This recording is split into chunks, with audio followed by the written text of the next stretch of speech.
This is the third and final video I'm doing on Dark Souls 2. The first talked about what the series does well and the changes made in the sequel. The second video was a look at level design in the base game. This one will be about the DLC and a few extra thoughts that I couldn't fit into the last two videos. If you haven't played the DLC, I strongly recommend that you do so before watching this. If you haven't played a Souls game at all, then I'd go back and watch one of the other videos to see if it's something you might like. Since the DLC is, in my opinion, the best part of the whole series, it would be a shame for you to spoil it for yourself by watching this. 3 pieces of DLC were made for Dark Souls 2, Crown of the Sunken King, the Old King, and the Ivory King. These crowns are the end piece of treasure you get for defeating the final boss of each area. These levels are separated from the base game by shrines. You use them to teleport to a new location that is its own bubble away from the rest of the world. Considering the lack of interconnectedness already missing in Dark Souls 2, this approach makes sense and allowed the developers to design a place without having to make it fit with the rest of the areas in the game. Albeit for some areas that obviously wasn't a big consideration to begin with. The DLC is, to me, the marriage of the best parts of Dark Souls 1 and 2. You have levels that incorporate a lot of vertical layers of exploration that often loop back into themselves to unlock passages, shortcuts, and bonfires. There's more distance between these checkpoints to put stress on your journey between them, and, at least the first time I went through them, I finally rediscovered that feeling of relief when I finally made it to a bonfire. At least when I didn't use any life gems to make it easier on myself. All 3 of them are also visually impressive and stand out as different when compared to what was already in the game. There are also a couple of good twists to combat as well, but I think it's fair to say that level design was more of a focus for each piece of DLC.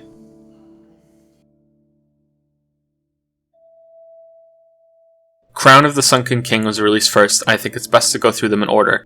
This is both good and bad because I think this is the strongest of the 3 expansions, both in level design and bosses, especially bosses.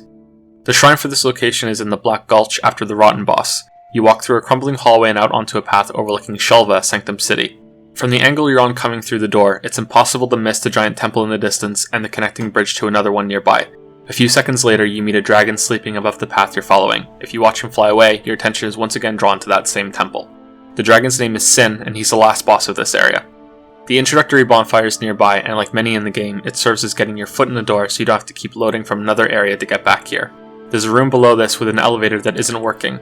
You can get a better look at the temple, but there's only one path forward. There's a mini level at this point that introduces a lot to the player. First off, you're shown the fodder enemy of Shelva that you'll be running into a lot, these undead skeleton knights. This one is alone and a good opportunity for you to see what you're up against. Directly after it, you'll see 3 more up ahead that are waiting to shoot at you.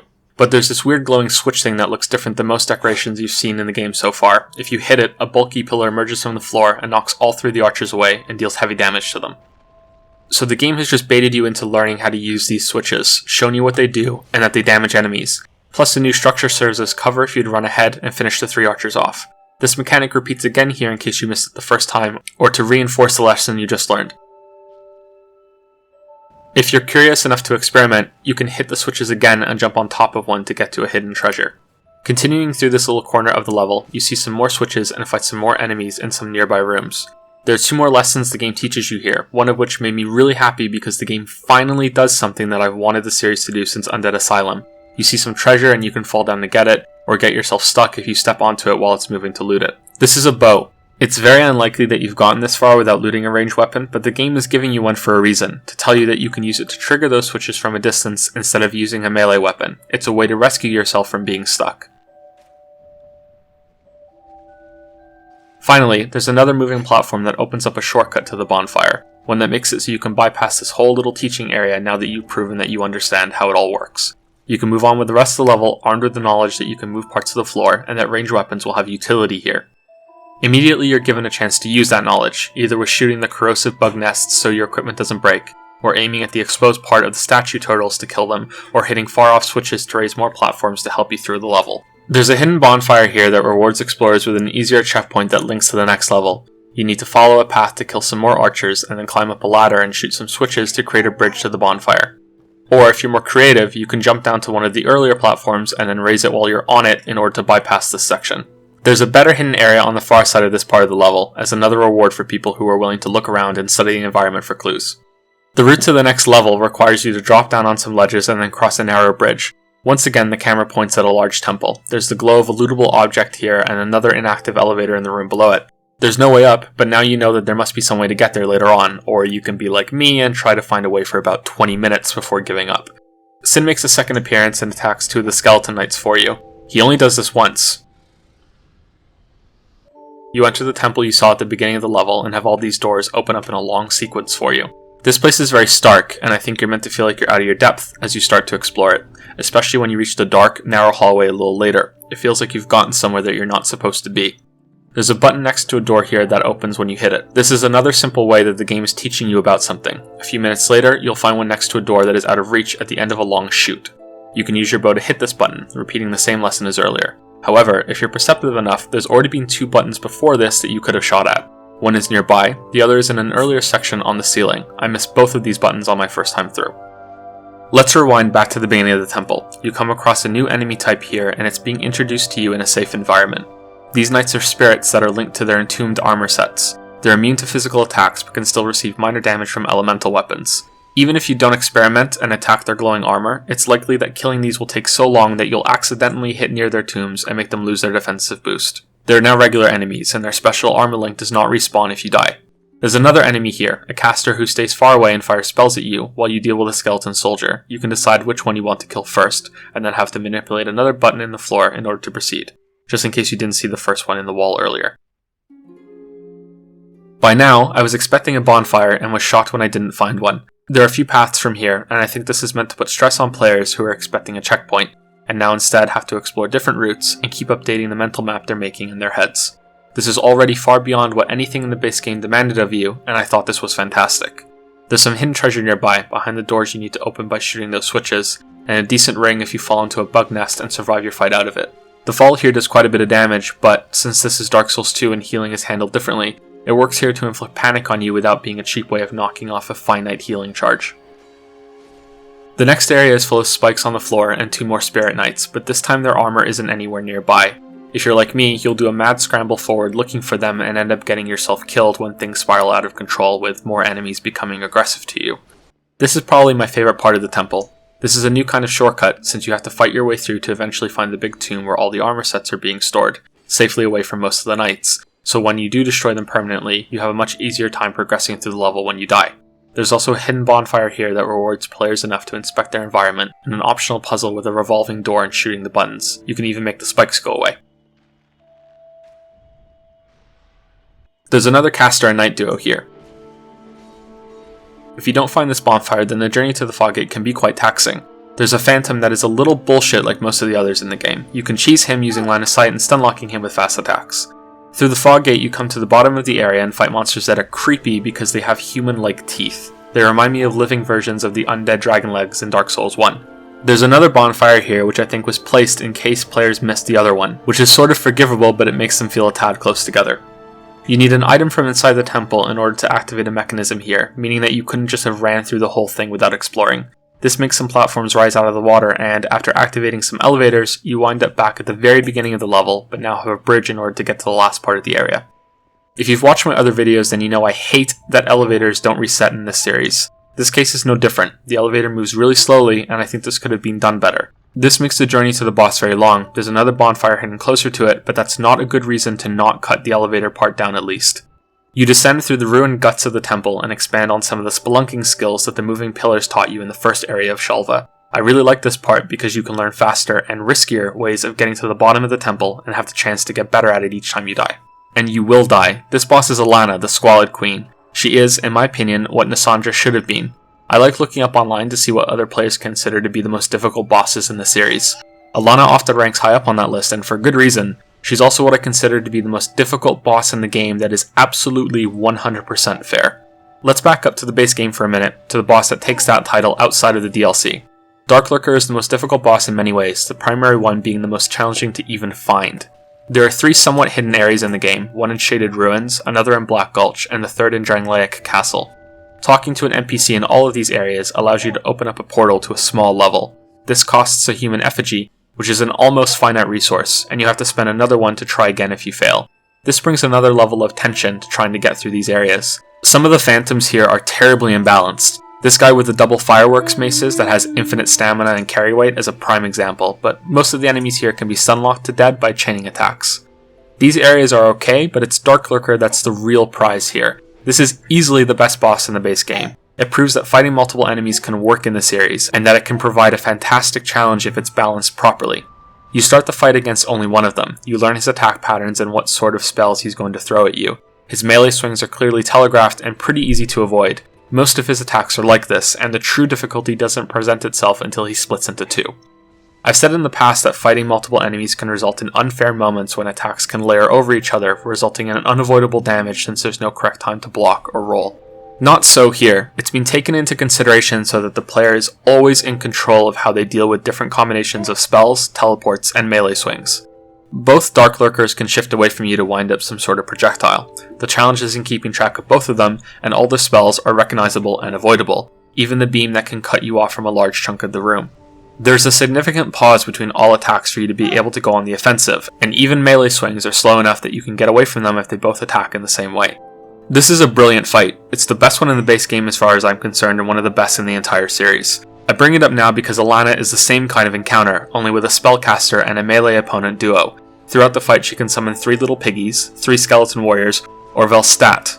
Clearly, one of these is more dangerous than the others. I'm not entirely certain about this point, but I think her spells get more powerful if she summons the skeletons instead of Velstadt in order to compensate for this difference. Either way, I consider the fight balanced around the big bad mace wielder. It's also the more interesting combo. You have to be aware of both of them at all times and be ready to dodge spells, explosions that spawn near you, and melee swings from both enemies if Alana starts to teleport. These all have ramp up times and test your ability to keep calm with 2 dangerous opponents. You can either kill Velstadt every time, or you can lure him away and whittle Alana down while avoiding him.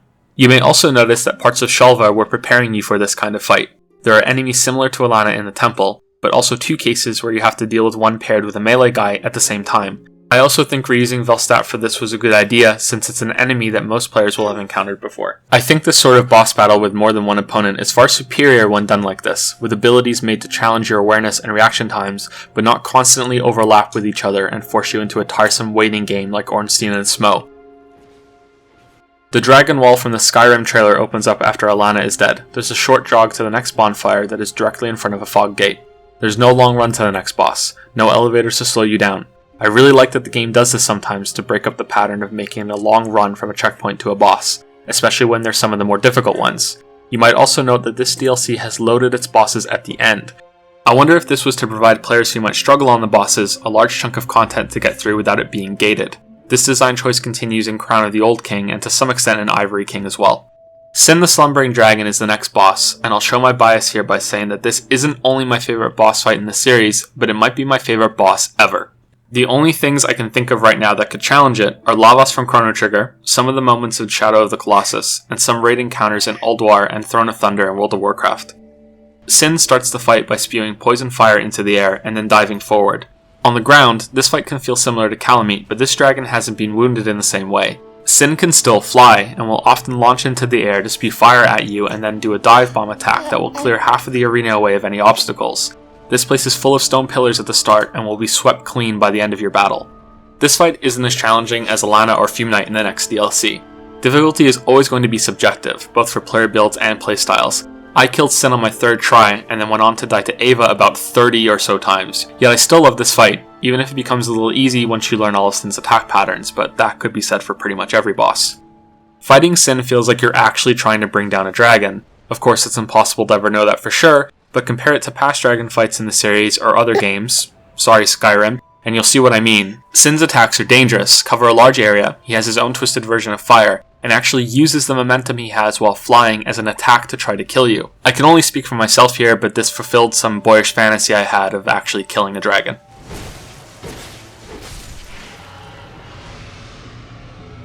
Putting him down closes out the main path through the DLC and rewards you with the first of the 3 crowns. I won't go into quite as much detail with the next 2 expansions, but I want to say right now that Sanctum City is my favorite part of the Soul series, and it's probably not a coincidence that it's also the closest it ever gets to a Zelda game. The bow becomes a piece of equipment that's useful outside of combat, and this is an idea that is rarely explored in these games. I think this kind of item usage opens up possibilities in level design that are worth exploring further, but in a way that doesn't ruin the heart of the series and makes it a Zelda clone, because I think the Souls games are already better. I think the Crown of the Sunken King hits this just right.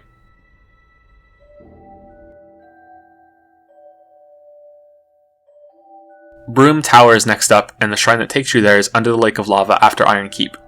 I made an assumption after completing the Sunken King that all the DLC areas would be in abandoned, buried complexes. This seemed to hold true when the shrine was once again in a room underground. Then you arrive in a closed area and it seems to be accurate. The short elevator ride led me to believe that I might be closer to ground level, but still somewhere that's sunken like the first DLC. So when I stepped through the fog gate and saw this, I was very surprised. Sanctum City feels different to the base areas in Dark Souls 2, but familiar when you look back at the original game. Not so with Brume Tower or Eleum Loyce, the third DLC area. Visually, this is probably my favorite place in the series. I really like this introduction and how open it is, with only a giant chain leading you forward and giving you a chance to look at the massive tower you'll be exploring. Crown of the Old King maintains the return to maze-like exploration, but with a sharp focus on verticality that many fans miss from the original. Brume Tower has less to teach you in its first few minutes than the Crown of the Sunken King. You pick up a smelter wedge and are presented with a shard of Nadalia, an enemy that you can only kill with these wedges. One of the bosses here is another version of the Smelter Demon, and I wonder if the original idea was to have you fight through the level until you find and kill him to obtain the wedges, and then use them to kill all these shards of Nadalia after that. Obviously that was changed at some point, and Smelter is an optional boss here. You begin your descent through the tower and will quickly notice that there are areas you can't access yet. You meet the fodder enemy of this expansion, and this is a minor flaw. These humanoid enemies are similar in all three packs. They do have some variety, but visually they're too similar in my opinion.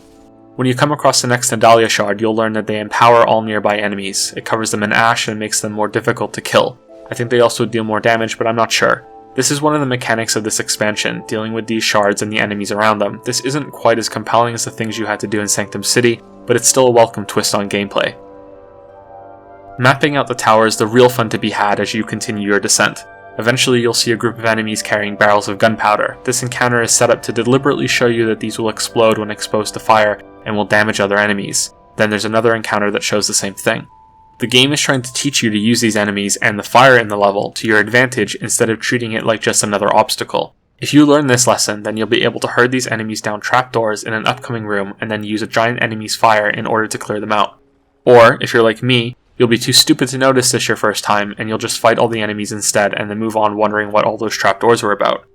This mechanic returns later and it's a decent one. You can strike at fire-spewing statues to make them rotate or move in order to kill enemies. There are also weak points in walls later that you can use the barrel carriers to break apart. These enemies are usually nearby when you have to fight the giants that rain fire in an alternating pattern out of their shoulders. When you finally do fight them solo, it's in an open area so you can dodge their attacks. Eventually you'll cross to another tower, and this is the beginning of the point where the level loops around into itself. There are these big crawling guys who explode if you don't kill them fast enough. They're pretty easy to deal with when you learn that they'll kill themselves when this happens and you just need to avoid them. There are oil pedestals here that I honestly don't know why they are in the area. Maybe I'm missing something like the trapdoors and someone can explain it to me. I couldn't find a use for them. There's a whole congregation of these crawling guys that are worshipping some sort of item in an altar at the bottom of this tower. After clearing them out, you steal the item and take it back to an earlier part of the level. This activates Brume Tower and makes the elevator start moving again. You can now continue your descent to the boss at the bottom, or you can start climbing up the tower that you just fell through and see another side to all the hidden rooms and passages you missed. You're also tested to remember where all of these block paths were before that are now open, including the elevator at the first bonfire with a hidden treasure as a reward. It's a pretty good ring for shield-based characters. There's a somewhat sick twist to exploration in this place that results in those who are really curious and relentless in exploring the entire tower being punished for it on the boss at the bottom. There are more Nadalia shards than there are smelter wedges, exactly one more actually, and the only way to get the final one is by killing the two main bosses in the expansion. Fume Knight, who waits at the bottom of the tower, has 4 shards around his arena that heal him when he gets close to them. So if you're a completionist who goes everywhere before fighting the boss, you can't kill one of those 4 healing radiators. This adds an additional morsel of depth to the fight that I ended up enjoying when I killed him for this video. Like with Sin, I also went without any healing items as an additional challenge since I enjoy the fight so much. This is widely considered to be the most difficult fight in the game, and at least from what I've read online, Fume Knight has killed more players than any other. I died here a lot on my first playthrough. I think that Ava killed me more times, but Fume Knight wasn't a pushover. It's one of my favorite fights because it proves that From doesn't need to rely on attacks that lock on to player movements. Fume Knight has little of this and is still immensely challenging, and I hope that's a lesson learned for Dark Souls 3. The way to solve the circle strafing and backstab problem is to make most dangerous enemies be immune to it, or give them attacks they can do without turning, or both. Oddly enough, this seems like what the developers were trying to do, but then they use this lock-on cheese on top of that. I wouldn't be opposed to removing backstabbing from the game entirely, or at least take it away from any enemy that's above a simple hollow. The only flaw I could find with Fume Knight was his forward thrust with a smaller sword. The hitbox on it is consistently broken, as you can see from footage playing now. Everything else in this fight is fantastic. You have a mixture of fast and slow telegraphed attacks that can be chained together in numerous ways. There's downtime between each of his strikes, but it's still quick enough to feel like a duel. Halfway through, he enters another phase with new mechanics that require quick movement instead of just rolling away. You get to learn what moves expose him for long enough to safely attack.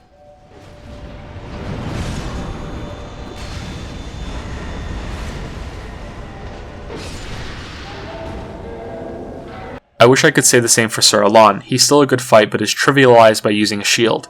Dodging is a little better, and his attacks are fast enough to make it challenging. Using a shield here, you can see how different builds can effectively negate any difficulty a fight can pose for a different sort of build. It makes me wish again for challenge runs with more customizable options than the Covenant of Champions, but that's something I want to speak about at the end of this video. Killing Fume Knight grants you the crown for this area. You also unlock the way to Sir Alon's Gauntlet, and killing him gives you the last Smelter Wedge to destroy the final Nadalia Shard for another Grand Soul.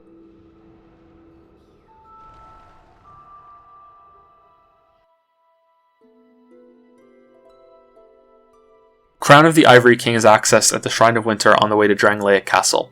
This area is called Eleum Loyce, and just like Brume Tower before it, is a dramatic departure from anything else they put in the series thus far. It's blindingly bright on first arrival, yet it manages to maintain the bleak atmosphere in the game. This level is a sprawling frozen castle, and that word there is an important distinction from the other two expansions. Sprawling, as in spread over one core horizontal layer. Eleum Loyce is a perfect example of a base level in Dark Souls 2 done right. It has some vertical exploration, but most of it is similar to other levels with added shortcuts and hidden paths. You're presented with two paths at the beginning. If you go left, you face the first boss of the DLC, Ava the Invisible Tiger. I tried more times than I'm comfortable admitting trying to work out whatever trick I needed to make her visible before giving up and moving on to explore the rest of the castle. The trick to this area is that you'll effect two changes to the level, one minor and one major. The first is the eventual discovery of an item that allows you to see cloaked things in the castle. This is at the end of a fairly long, mostly linear path where you will fight frozen knights and avoid the passive cloaked figures kneeling on the ground. There's an invisible ladder that you can see after acquiring the special item. There might be some other things too that I missed. A handful of enemies are visible now, but most importantly, so is Ava. You continue following the path that loops neatly back to the front of the castle, and you're next to the fog door. I died to Ava a lot. I was using a shield on my first playthrough, and this is the point that I had to give it up and commit to learning this boss's dodge timings. I'm not sure how I feel about certain bosses being so difficult that they require you to sacrifice your build. That's probably a discussion for another time and maybe with another game. Either way, I didn't keep a solid tally of all the bosses or anything, but I think Ava killed me more than any other boss in the game. Her forward leap into a bite gave me the same hitbox issues as other enemies, but I wasn't able to recreate it for this video, and my first time fighting her was many months ago, so maybe it was fixed in a patch. The other big issue I had was the timing on her swipe. Other enemies do this, they reach back to ready for an attack and pause for about half a second. This sort of thing really screwed with me at first, but now I like it. It adds another layer to timing rolls and prevents players from relying on instinctively hitting the dodge button whenever the enemy so much as flinches. The path is already open to the last boss, and you can technically kill the Burnt Ivory King right now. You talk to the queen of this area and she shatters much of the ice that's all over Eleum Loyce. There's a frozen chest that you pass after the fight with Ava that I think is meant to remind you that there were others elsewhere in the level that you can go back now and open. You're meant to go through Eleum Loyce a second time. If you try the boss instead, you'll see a knight that falls down into the combat arena with you. This is more grandiose than most other boss arenas, and it stands out as different even without the knight falling to help you out. Like with Ava, I tried for a long time to kill the boss with just one knight. This turns the battle into a huge war against many of the corrupted knights, and it pushes your skills at fighting multiples to a breaking point. I managed to get the boss to spawn several times, but then quickly died right after that. I wasn't able to pull it off. The DLC effectively repeats at this point, only with a different twist than most areas after you've effected some great change. This time, it's made the level more difficult instead of easier. The ice is gone and has revealed extra enemies that have been hiding in it. The kneeling hooded guys are now aggressive, but sometimes only after you've passed them. I can only speak for myself, but it was surprisingly easy for me to forget about them or not see them in the white snow and be ambushed later on. They don't deal high damage, but it's still a different sort of change than other levels. I really like how many paths you can open here. It makes a previously decent level triple in size, and although some of the shortcuts aren't that useful, you're still rewarded for going through the area again looking for changes. Like many things in the game, it's a concept that could have been taken even further in a sequel, but it's still a massive step up from the base game and much of Dark Souls 1.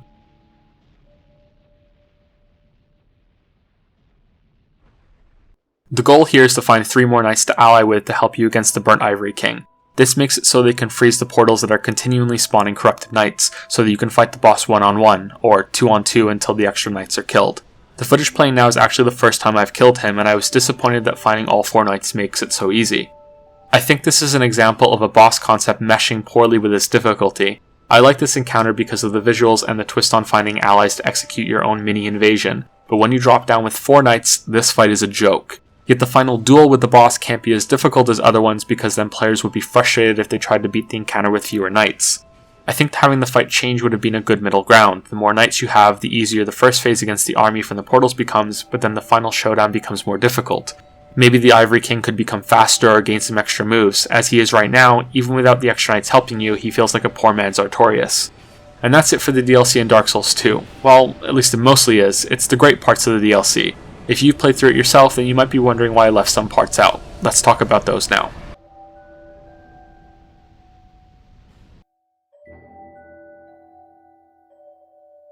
For the sake of discussion, I'm going to limit a certain design idea that From often uses to one imaginary person on their dev team, Gary. Gary has been on the team since before Dark Souls 1.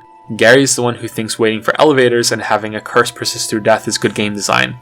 Gary thinks that making players re-equip the King's Ring every time they need to open a door is fun. Gary's the one who thinks that tedium is equal to challenge. Gary was given a heap of responsibility in Dark Souls 2. He's probably the reason so many enemies have lock-on mechanics, and that many levels have long, boring runs down hallways full of enemies to fight a boss. In short, Gary represents everything that's bad about the series, and try to remember that almost all of the problems the sequel has are also present in the first game. Now, of course, Gary can't just be one guy. He's an idea for what some developers must think is difficulty in games, but I honestly do think that there must be some separation of these opposing ideas during development of the DLC for Dark Souls 2, because the worst areas of the expansions are outright terrible, and they're also literally separated from the rest of what's in them. In the Crown of the Sunken King, you unlock a route to the second temple, and initially this is all pretty good. Then you drop into a room designed to murder you from every angle. Then you drop into a long corridor full of enemies and a fog door at the end. It's such a sudden change, a breakneck reversion to the bad parts that Gary was allowed to design in the base game. It goes one step further in that I honestly think you're meant to run through here and ignore all these enemies if you're playing by yourself. The way the statues and the worm in the wall emerge are like obstacles trying to make this sprint at least a little exciting. The boss here is terrible too. It's just 3 overpowered NPCs that make you resort to cheesing tactics in order to kill them. Not only is it not fun, it both looks and feels stupid to execute. It's the best example of how not to do multiple enemy encounters in the series. It's so bad that only Gary could be responsible.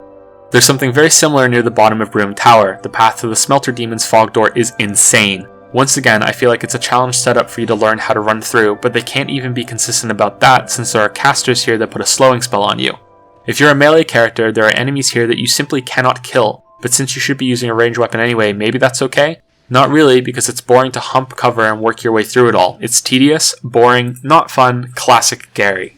The boss is also lazy. It's a repeat of the Smelter Demon, only this time with magic instead of fire. There's a twist or two on his abilities, but even his charge up phase is the same. Either use a magic shield or dodge his attacks and spam life gems in order to out-heal his damage aura. This would be an okay boss if it was a bonus, but I think that 3 should be the minimum for DLC like this, and this one shouldn't count. In Eleum Loyce, things are a little more complicated, and it shows that even developers like Gary are capable of interesting ideas. The Frigid Wastes is one of my favorite areas in Dark Souls 2.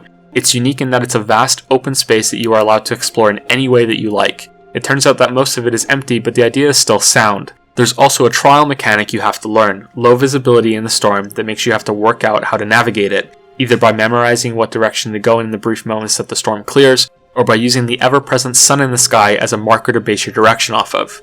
The enemies here are fairly challenging. They use lock-on too much, but there are worse enemies in the game. You're given plenty of room to fight them, and their attack patterns are more complicated than some of the bosses in the base game. They're a fun enemy. But the more time I spent here, the more I realized that it was still a Gary zone. First off, you're kicked back to Eleum Loyce every time you die, and have to sit through 2 load screens to get back.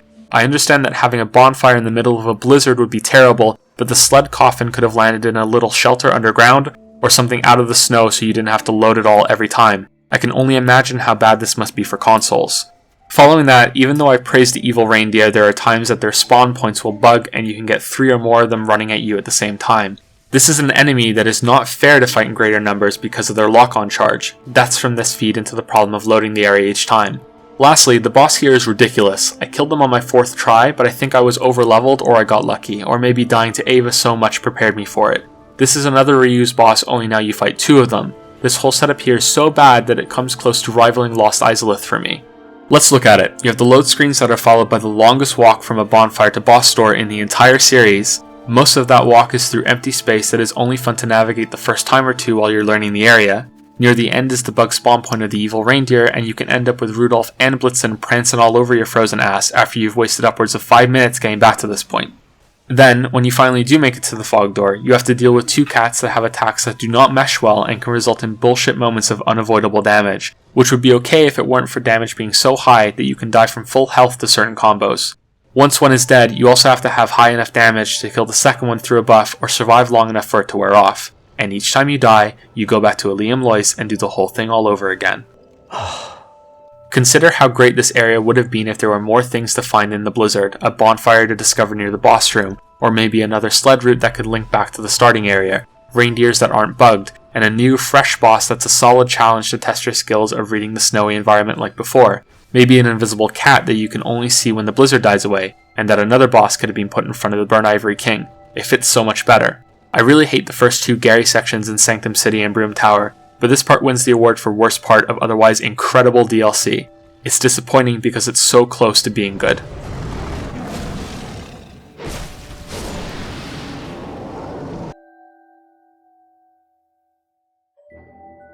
As usual, there are a few things that I couldn't find a good place for in the videos or ran out of time before I could get to them.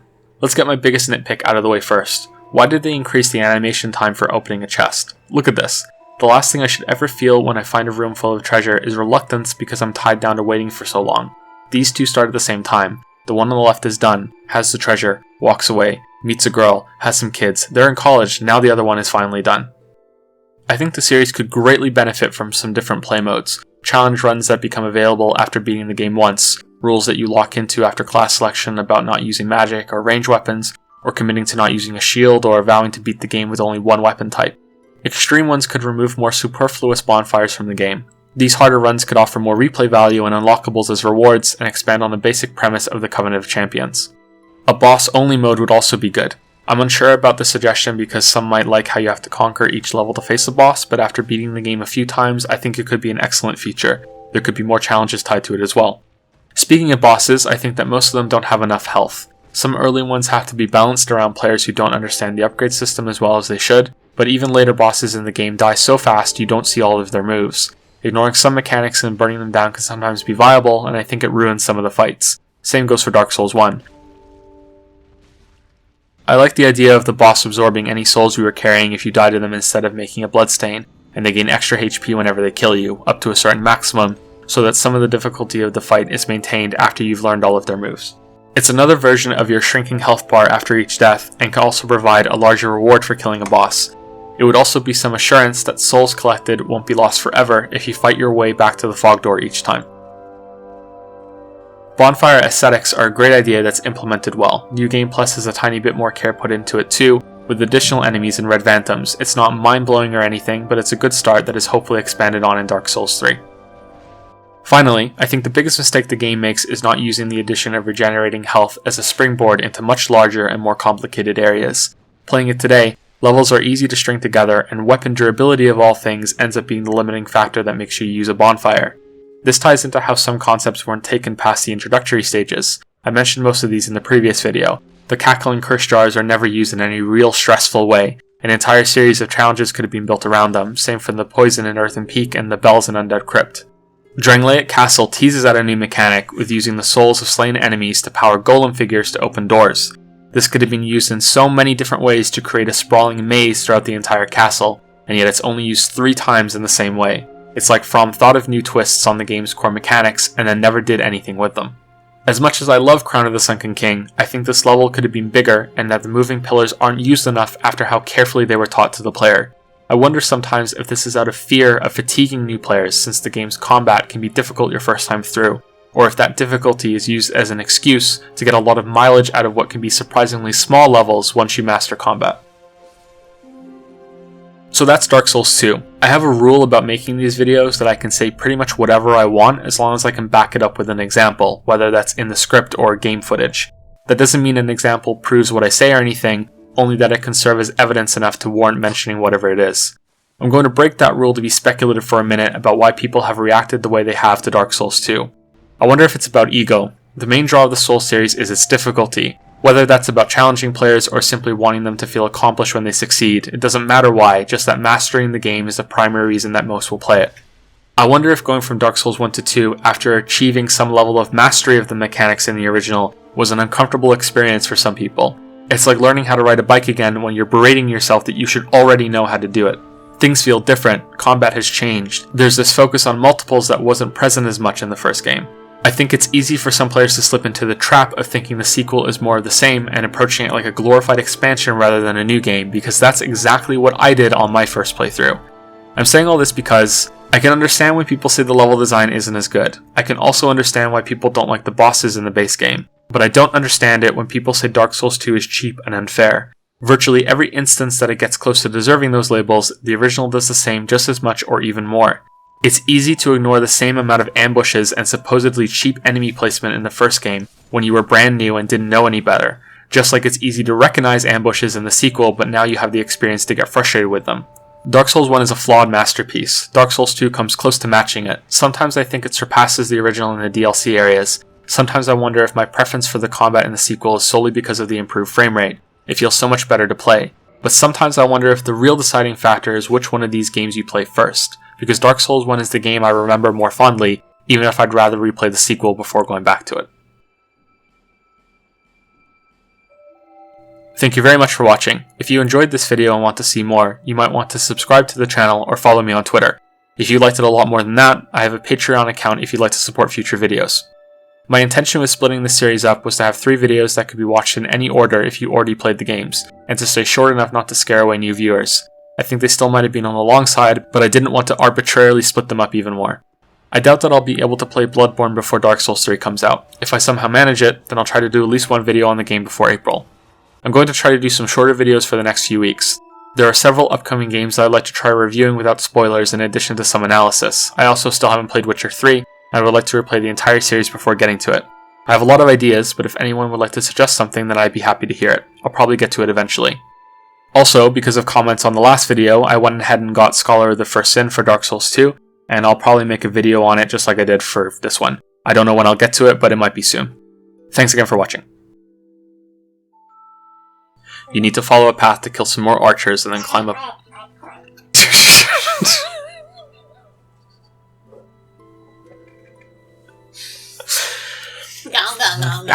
Go. The only things I can think of right now that could challenge it are Lavos from Chrono Trigger, some of the moments in Shadow of the Colossus. You disagree? Sin's attacks are dangerous. They're not that dangerous. No, it's okay. I can only speak for myself here, but this fulfilled some boyish fantasy I had of actually killing a dragon. Pretty good? Is it okay? I think I want to close it out like that. I told you, I don't think about dragons at all. Really? Like, I think about dragons every day.